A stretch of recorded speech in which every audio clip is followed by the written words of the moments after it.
भावनीय घटना ये घटीगला आमे केवल से समवेदना ज्ञापन करूना चिंता प्रकट करूना कि घटना घटिला। मूल कथा हूँ जो 14टी खटिया आईसीयू रोगी माने चिकित्सित होते 11 जन मृत्यु होता एवं आज सकाळु आउ जनकर मृत्यु होती एवं जो 2 जन बंची आज सकाळु मृत्यु होती एवं जो 2 जन एबे बंचिबा पाई संग्राम करुचंती सेमाने न्यूरो सर्जरी रो आईसीयू रे वर्तमान चिकित्सित होचंती से होचंती महेश्वर महात बंगलार दयानिधि आमे सेमान को भेटी फेरिलु। वर्तमान मूल कथा आमे स्पष्ट भाव रे कहबा को चाहू एभली एक घटना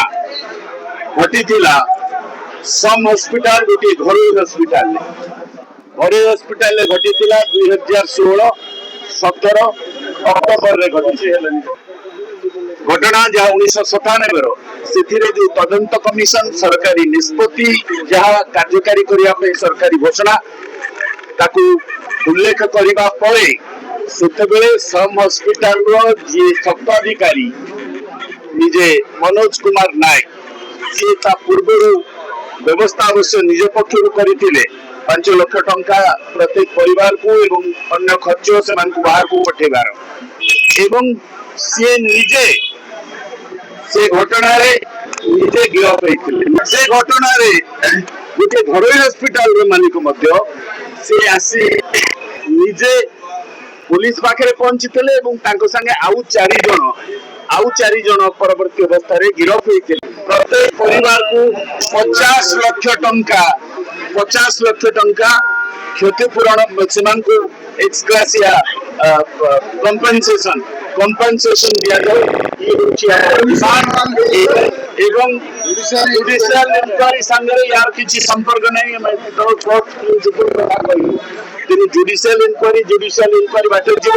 ताकि कोर्ट मॉनिटर करा जाऊ गोटे निर्दिष्ट टाइम फ्रेम रे से जुडिशियल इंक्वायरी रो फलाफल प्रकाशित हो